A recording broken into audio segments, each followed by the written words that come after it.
ఆంధ్రప్రదేశ్ మాజీ ముఖ్యమంత్రి వైఎస్ జగన్మోహన్ రెడ్డి సతీమణి భారతిరెడ్డి పిఏగా ఉన్నటువంటి వర్రా రవీంద్రారెడ్డి ఆయన్ని ఆంధ్రప్రదేశ్ పోలీసులు అదుపులోకి తీసుకున్నారు.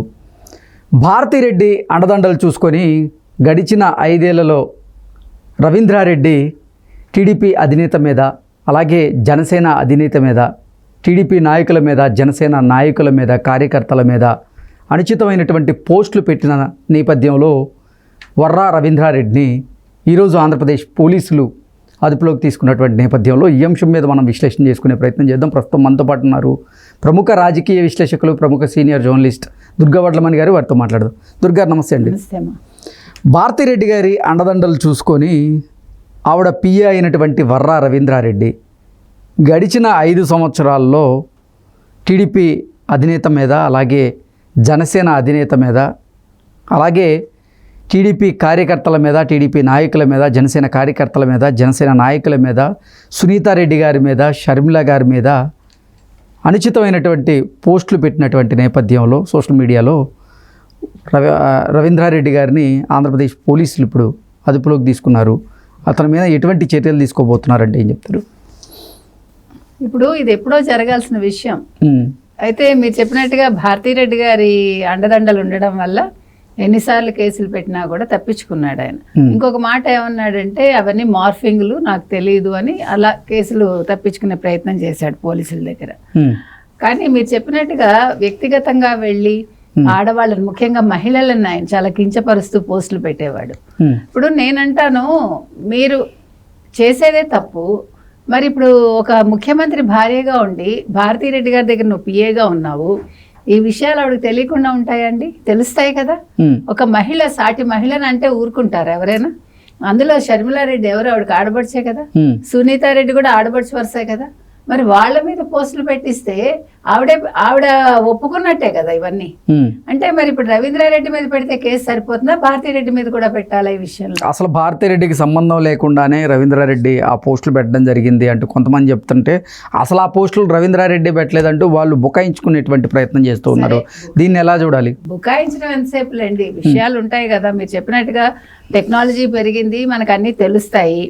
ఆవిడ డైరెక్ట్ గా దొరకకపోవచ్చు మీరు చెప్పినట్టుగా. బట్ ఇప్పుడు మీకు సోషల్ మీడియాలో పోస్టులు పెట్టి జనరల్ గా ఏంటంటే, ఇప్పుడు నా దగ్గర ఉండే వ్యక్తి తప్పు చేస్తే నాకు తెలీదు అంటాను, ఓకే, తెలియకపోవచ్చు, నేను అది కూడా కాదంటల్లా. మీరు ఇప్పుడు మాజీ ముఖ్యమంత్రి భార్య, అప్పుడు ముఖ్యమంత్రి భార్య కదా. సరే, ఒకసారి మీకు తెలీదు, 2 సార్లు తెలీదు, ఒప్పుకుంటాం. కేసులు పెట్టినప్పుడు ఓకే, నా పిఏ మీద కేసులు వచ్చాయి, ఇతన్ని కంటిన్యూ చేయకూడదని ఆవిడ అనుకోవాలి కదండి. కనీసం ఆ పనైనా చెయ్యాలి కదా. అంత తెలియకుండా ఉండదు కదా, ఏం జరుగుతుందో తెలియకుండా ఆవిడకైతే ఉండదు. అతనికి సంబంధం లేదు, ఈ పోస్టులకి అతనికి సంబంధం లేదని చెప్తున్నారు కదా. సంబంధం లేదంటే ఇవాళ ఊరికే అరెస్ట్ చేసేస్తారండి వెళ్ళి. ఇప్పుడు నన్ను మిమ్మల్ని అరెస్ట్ చేస్తారా? పిలిచి ఎవరు చెయ్యరు కదా.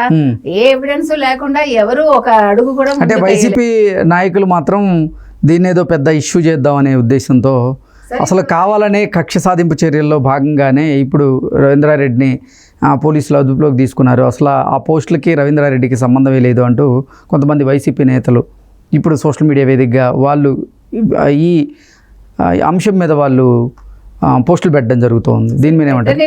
వాళ్ళు ఇప్పుడు ఏం పని పాట లేదు, ఏదో పోస్టులు పెడతారు, అది వదిలేసేయండి. ఇప్పుడు మన కళ్ళెదుట రోజానే బూతులు మాట్లాడింది, మన కళ్ళెదుట నిన్న కూడా మొన్న కూడా వెధవలోనే ఆయన తిట్టాడు. ఎవడు? కొడాలి నాని, వెధవలను రమ్మనండి అని. అంటే వీళ్ళు ఎలాంటి వాళ్ళు వాళ్ళే ప్రూవ్ చేసుకుంటున్నారు కదా. సో ఒక పిఏ పెట్టడంలో మనం ఆశ్చర్యపడక్కర్లే, అందులో అబద్ధం ఉంటుందని అనుకోకర్లే. ఇప్పుడు ఒకళ్ళ మీద, ఇద్దరి మీద అనుకుంటే పోనీ అయ్యో చెయ్యడేమో అనుకోవచ్చు. ఇంతమంది మీద పెట్టారు కదండి. వంగలపూడి అనిత మీద ఎన్ని పెట్టాడు ఆయన? పర్సనల్ గా ఇవిడికి ఎంతో మందితో సంబంధం ఉంది, అలాంటి మాటలు మాట్లాడాడు, మీకు తెలుసు. తర్వాత ఆంధ్రప్రదేశ్ హోంశాఖ మంత్రి అయినటువంటి వంగలపూడి అనిత గారి ఆదేశాల మేరకే పోలీసులు రవీంద్రారెడ్డిని అదుపులోకి తీసుకున్నట్లుగా కూడా కొన్ని వార్తలు అయితే వస్తున్నాయి. ఏంటి, నిజంగా రవీంద్రారెడ్డిని అరెస్ట్ చేయడం జరిగిందా? తదుపరి చర్యలు ఎలా ఉండబోతున్నాయి రవీంద్రారెడ్డి మీద అంటే ఏం చెప్తారు? ఖచ్చితంగా ఆవిడ మొన్న ఛార్జ్ తీసుకోగానే చెప్పింది, రవీంద్రారెడ్డి నువ్వు ఎక్కడ దానుకున్నా నిన్ను వదలను అని చెప్పారు ఆవిడ. నిన్న పులివెందులను కదిరి మధ్యలో అతన్ని పట్టుకున్నారు. నెంబర్ 1. నెంబర్ 2, అతను అనిత గారి మీద పెట్టడమే కాకుండా సోషల్ మీడియాలో యాక్టివ్గా ఉండే శిరీష్ గారి మీద కూడా చాలా పోస్టులు పెట్టాడు. అంతకుముందు ఒక బీసీ మహిళ హాస్పిటల్లో ఉంటే ఆవిడ గురించి కూడా నీచంగా పెట్టాడు. మీకు తెలుసు ఈ రవీంద్రారెడ్డి ఈవెన్ టీడీపీ మహిళల మీద పెట్టాడు. అంటే పవన్ కళ్యాణ్ కావచ్చు, చంద్రబాబు నాయుడు గారు కావచ్చు, ఇంకా మిగతా వాళ్ళందరి గురించి కూడా. సో ఒకసారి తప్పు చేస్తాడు, 2 సార్లు తప్పు చేస్తాడు, లేదు ఒకసారి నేను చేయలేదంటారు, 2 సార్లు చేయలేదంటారు. కానీ ఇంతమంది మీద ఇన్నిసార్లు పెట్టరు కదండి. ఒక వ్యక్తిని ఎందుకు చెప్తారు టార్గెట్ చేసి? అక్కడ 10 మంది ఉంటే పోనీ నేను చేయలేదు అని నువ్వు తప్పించుకుంటావు. కానీ పిఏవి నువ్వే, చేసేది నువ్వే, నీ దగ్గర నుంచే వస్తాయి ఆ పోస్టులు. అంటే నీ డూప్ ఎవడైనా ఉంటాడు అక్కడ. కాబట్టి ఇవన్నీ చట్టంలో లొసుగులు ఎన్ని ఉన్నా కూడా కొన్ని విషయాలు వీళ్ళు తప్పించుకోలేరండి. ఎస్పెషల్లీ అసలు ఆడవాళ్ళ గురించి నీచంగా పెట్టడం ఏంటండి? ఇదేం సంప్రదాయం? అసలు వైసీపీ ఇవన్నీ ఖండించాలి కదా. ఒకవేళ భారతీరెడ్డి పిఏ చేయలేదబ్బా, ఎవడో చేసినా కూడా భారతీరెడ్డి ఖండించాలి కదా ఆ రోజు. సరే నాకు తెలియకుండా జరిగిందండి, దీని మీద ఎంక్వైరీ వేస్తామనైనా వాళ్ళు అనాలి. పోలీసుల దగ్గరికి వెళ్ళి బుకాయించి మాకు తెలీదు, మార్ఫింగ్లు అయ్యాయి అంటారా? లేదు ఓకే జరిగిందండి, దీని మీద ఒక విచారణ చేస్తాము, ఒక కమిటీ వేస్తామనో, లేదు ఫర్దర్ గా యాక్షన్స్ అయినా తీసుకోవాలి. ఇవన్నీ చిన్న చిన్న విషయాలు కాదండి. అసలు షర్మిల గారి మీద అండం ఏంటంటే అసహ్యంగా. షర్మిల పుట్టుక మీద మాట్లాడించేటువంటి జగన్మోహన్ రెడ్డి మిగతా వాళ్ళు మినిస్టర్స్ మాట్లాడారు.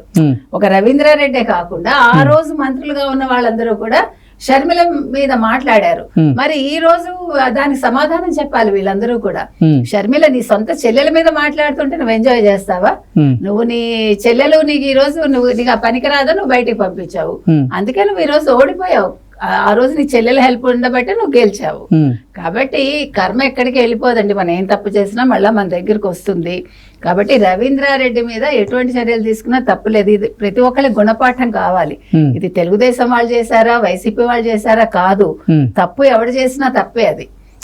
ఇప్పుడు రవీంద్రారెడ్డి గారిని ఎక్కడ అదుపులోకి తీసుకున్నారు? పులివెందుల కదిరి మధ్యలోనండి తీసుకున్నారు వాళ్ళు. ఏదేమైనా ఇది వదలరండి ఇలాంటివి. ఇప్పుడు ఒక్కొక్కళ్ళతోటి స్టార్ట్ అయింది, ఎవడు తప్పు చేసినా వదలొద్దండి. అలాగని అక్రమంగా కేసులు బనాయించడం మాత్రం ఎవరు అంగీకరించరు. అదైతే చెప్తాం మనం.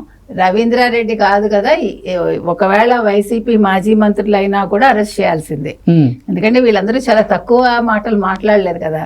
నిన్న కొడాలి నానికి ఆల్రెడీ అరెస్ట్ వారెంట్ వెళ్ళిందని విన్నాం మనం. అది ఇష్యూ వేరనుకోండి. కాకపోతే ఏంటంటే అతను కూడా నోరు పడేసుకుంటూ ఉంటాడు కదా ఆడవాళ్ళ మీద. అది సో వైసీపీకి చెందినటువంటి మాజీ మంత్రులు ఇక వరుసగా ఒకరి తర్వాత ఒకరు అరెస్ట్ కాబోతున్నారా?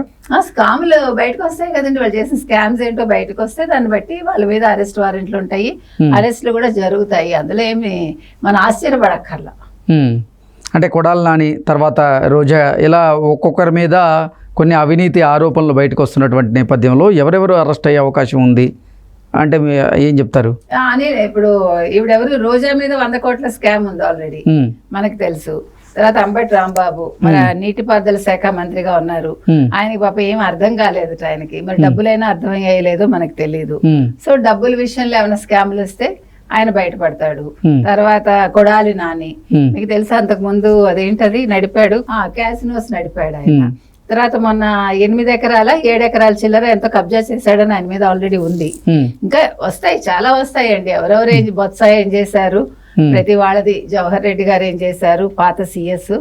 ఆయన మరి రిటైర్ అయ్యేలోపు ఏమైనా చర్యలు ఉంటాయా, రిటైర్ అయ్యాక ఆయనకి బెనిఫిట్స్ రావా ఏంటి, ఇంకా తెలుస్తాయి మనకి 1 by 1. ఇప్పుడు ఏంటంటే చట్టం తన పని తాను చేసుకెళ్తుంది. అనిత గారు ఎవరిని కూడా వదలరు, వడ్డీతో సహా లెక్కలు అప్పచెప్తుంది ఆవిడ. చాలా వేదన చెందారండి. మహిళలను మాత్రం ఎవ్వరు కూడా అనద్దు, ఏ పార్టీ అయినా అనద్దు, వ్యక్తిగతాలకు వెళ్ళొద్దు, అంతే మనం చెప్తాం. ఓకే అండి, థ్యాంక్ యూ సో మచ్.